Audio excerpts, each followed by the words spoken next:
All right, welcome. My name is Tim Sullivan. I'm the Executive Director of the University of California Press, and I'm here with Sarah Jaquette Ray, who teaches environmental studies at Humboldt State University in Arcata, California.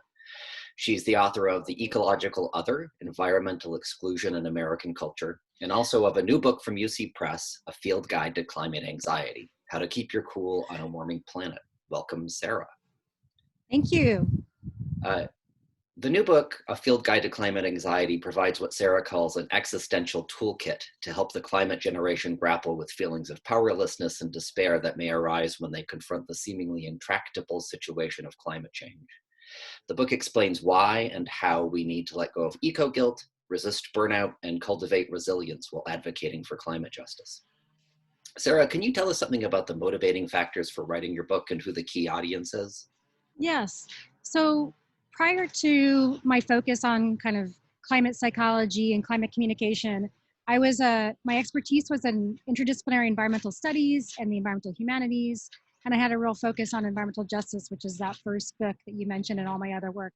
And when I would come to teaching, I'd come to designing programs, my thinking was how to get students to understand all these forms of analysis and these kind of key concepts like environmental justice or structural violence in ways that they could then go out into the world and address environmental problems from a better social justice perspective. And I thought that was a fairly ambitious and exciting thing to be doing, and that was what I was spending all my time doing. Increasingly though, as students started to kind of grapple with the aspects of their own various forms of privilege and fragility, I started to realize that some of the critical race aspects of what I was teaching, the critiques of mainstream environmentalism were really troubling to students. And then in addition, the imminence and scale and extent of all of the problems became overwhelming to them to the point where I could feel this kind of existential tidal wave happening in my classes and in my office hours and in emails. And I started to actually see different expressions on their faces or things that would happen at certain moments. And I started to be able to predict students would go through these different phases. And it was really taking over my classes, and my people would evaluate my teaching and say, your classes are so emotional, Sarah, what's going on? And I think to myself, I don't mean to, I'm not trying to do this. That's not what I want to do. And I realized in talking to some friends about how my scholarship had really tanked in the face of the overwhelming existential drain of what students were going through, and me feeling like this was my responsibility as a program leader and their teacher to help them through this, that I really needed to completely shift my direction of research towards thinking about what's happening with these students in my classroom so I could get better tools to teach them better and to help them. And really, by the time the 2016 presidential election happened, and it kind of put the nail in the coffin for students' despair about their future, which of course wasn't the last thing. And of course, now we're going right back into it, and we can talk about that later. But the sense of needing them to have better tools and me feeling like I need to have better tools for them became the biggest way that I felt that I could contribute to, all of these ambitious goals of planetary salvation that we all hope we can do. And I realized that my skill set was going to be in that direction. And then I had the really wonderful fortune of working with you and your press to have somebody help me, Stacy Eisenstark, really help me figure out how to not write an academic book. Mm-hmm. And that was really what I wanted to do. And I didn't know how to begin to do that. I knew that I wanted to write a mainstream book because I felt that the call for academics after the election was to become much more public facing, mm-hmm. but that would mean that we would have to unlearn many of the ways that we do scholarship and publication. And I really wanted to have someone who was willing to walk along that path with me. And in doing that, we discovered that really the audience for the book ought to be the climate generation itself. And that would really open up the possibilities for these messages getting directly to people that need it the most. Of course, I'm finding that my peers and the parents of young people are the people who are first responding to this book, but my hope is that those two audiences will really benefit from the ways that your press and I worked really hard to make the book accessible. How do you define the climate generation? I define the climate generation as folks who have been growing up in a moment where there was never any doubt that humans have had a huge impact on the environment, And so some people have talked about the Anthropocene or the age of humans. Hmm. And what they mean by that is that there's a kind of geological shift in the way we think about time. Now we can actually read human impact in the geological record of the planet. It's a debated concept, and I'm not going to weigh in on the science of that, but it has had a huge impact on whether or not it's true geologically or not. Young people have been growing up knowing about environmental problems their whole life. There's never been a question about it. And there is less in that generation, as opposed to my generation, there isn't the sort of nostalgia or sort of a sense of delusion that there is any such thing as untouched nature. And I think also the climate generation, so that's sort of late millennials to anybody still grown up now. Right. And I think one of the things that characterizes the climate generation too is all the same background stuff that characterizes Generation Z in the first place, which is much higher rates of depression and anxiety, a real epidemic of loneliness related to social media. That's debated too, of course, but there is an increased incidence of depression and anxiety and suicidal thoughts and suicide among this generation too, sort of remarkable amounts of that. And of course, at the college level, we've been trying to grapple with that for several years. So the background kind of aspects of, mass shootings in schools and all kinds of those kinds of insecurities layered onto that, I really want to focus in on how climate change has shaped this generation. Right. Thanks.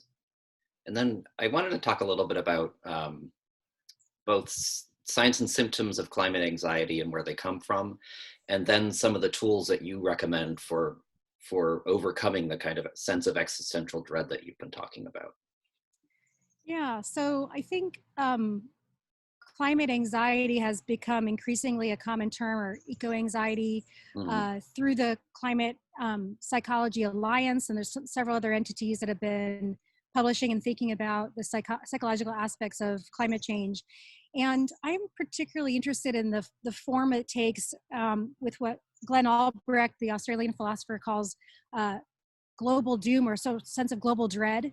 Hmm. And it's this anticipatory grief. It's not immediate fear right in front of your face. Climate change by its own definition is not really phenomenologically perceptible, meaning that you can't, it's by its definition, you're not supposed to feel climate changing, right? And so by its very own definition, if you combine that with risk perception theory, which is that people need to perceive physically and materially a threat in order for them to perceive it as a risk, climate change is just a perfect non-risk.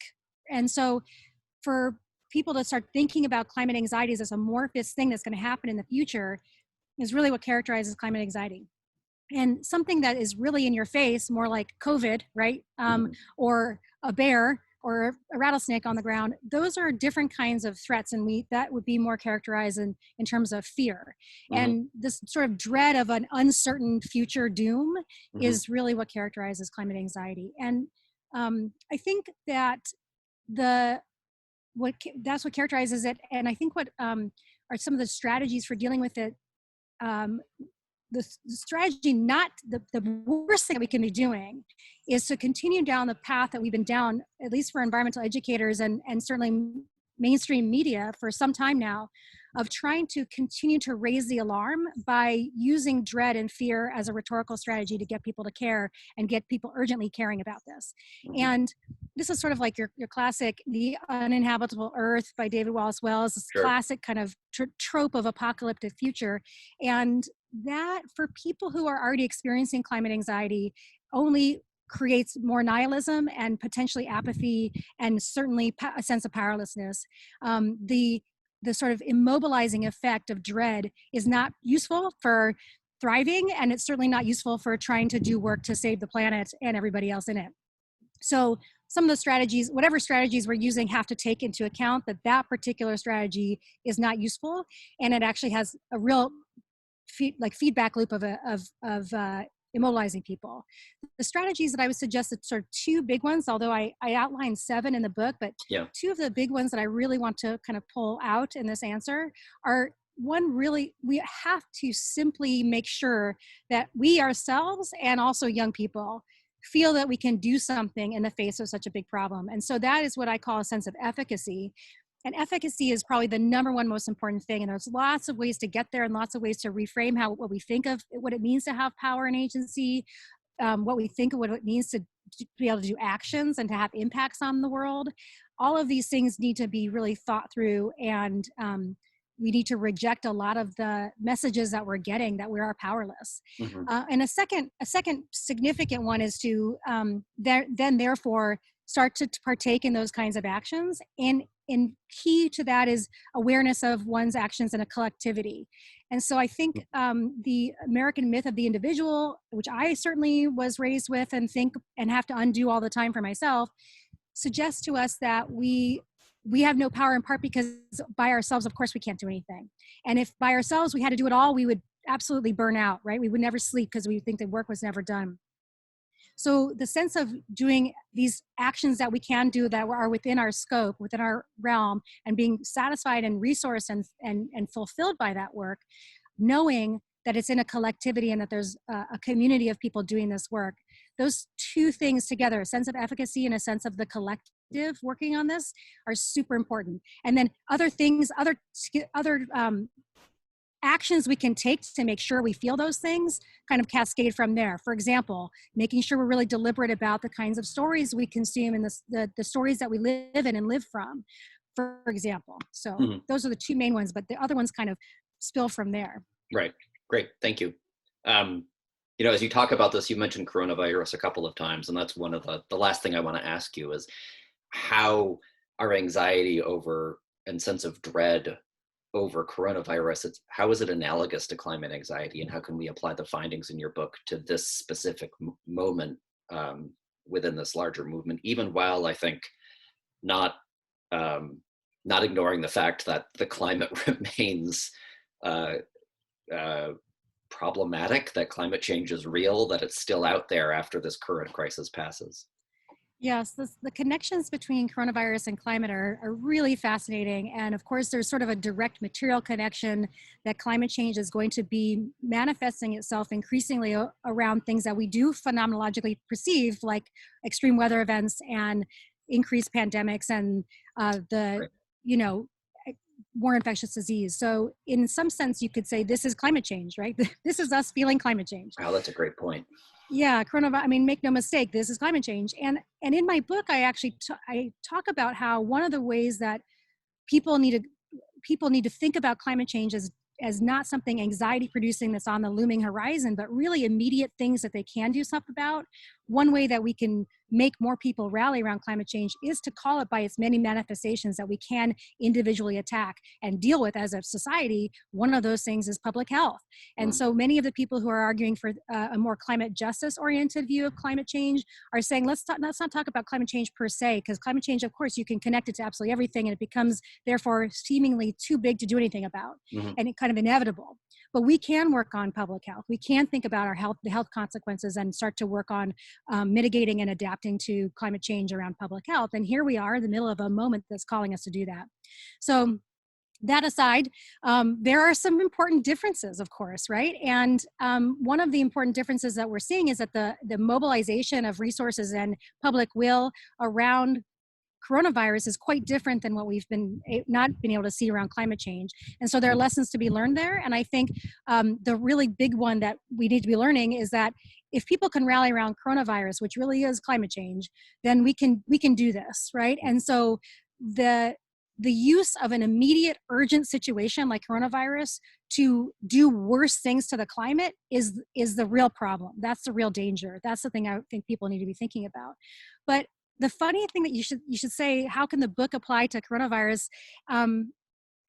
I regret that I don't even have the word pandemic in the index. But the first thing I did when I started to feel acute anxiety was pick up my book and try to remind myself of the things that I need to be doing.